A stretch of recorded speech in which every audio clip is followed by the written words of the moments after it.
If it's all right, nobody's raised what I think is the biggest objection to the contingency argument.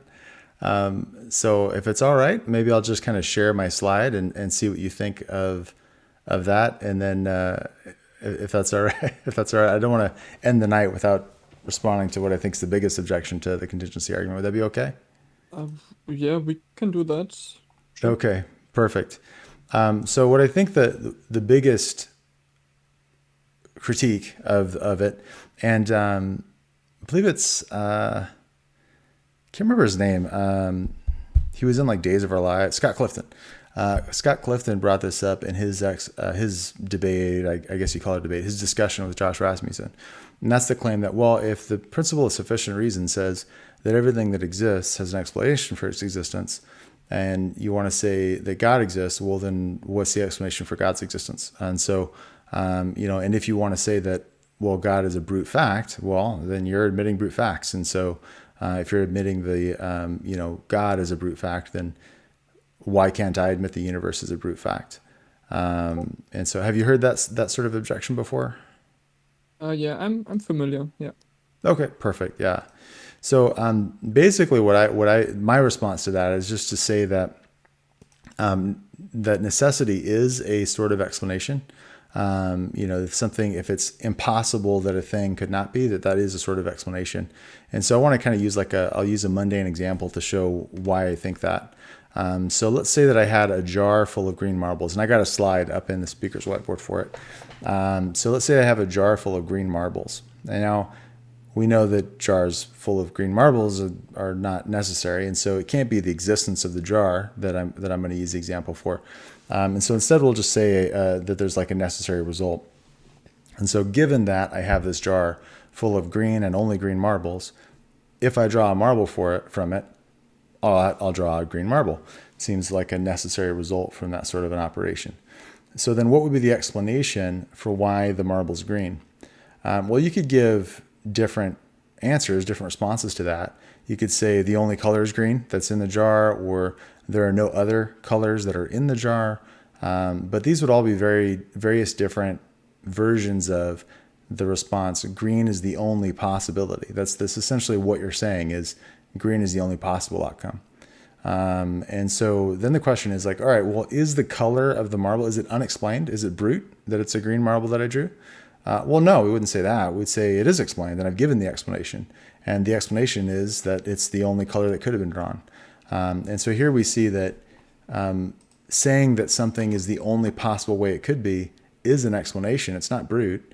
And so saying that the necessary being that exists, it could not fail to exist, again, that is an explanation for why it exists in sort of the same way.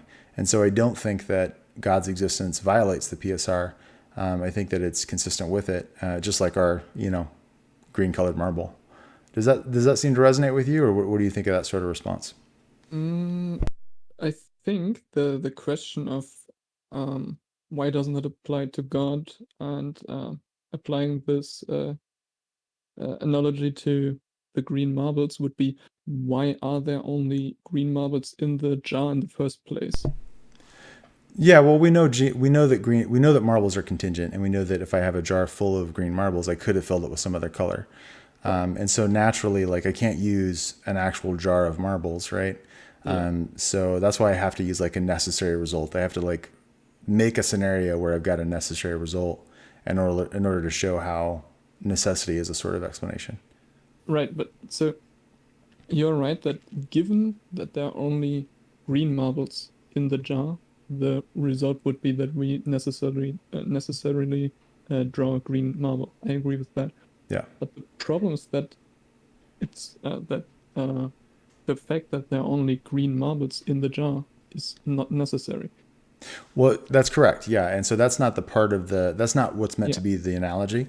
The Okay. analogy is meant to say like, well, that we draw the green marble. Then the question is like, okay, well, given that, those things, given the jar of green marbles, is it explained or is it brute that we drew a green marble? Well, it seems like it's not brute. It seems like it is explained. It's explained in terms of the possibilities that were there, namely only green marbles. And so that's meant to be the analogy is like the result of drawing a marble from that jar is analogous to the existence of a being that cannot possibly fail to exist.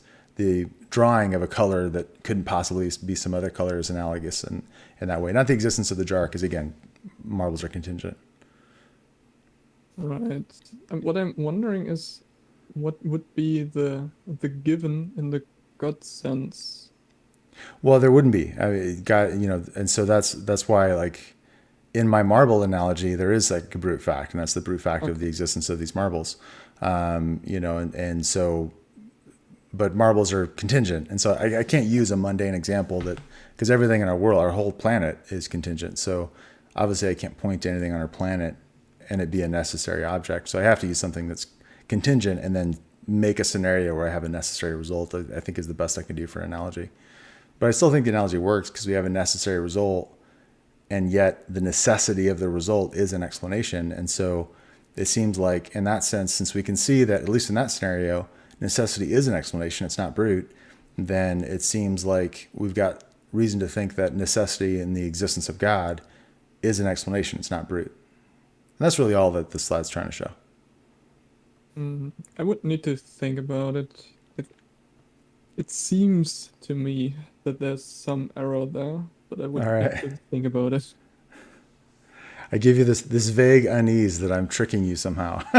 Yeah, yeah, yeah. It's like with every kind of these arguments, like you have some uneasiness and you're looking for the problem, but you might not see it directly. Well, that's the good thing about being a pseudo intellectual, is that I have pseudo good points. So Nice. thank you for listening. If you found this helpful, please like and subscribe. Please also look at the show notes in order to find a link to our group so that you can join our next discussion. I look forward to chatting with you.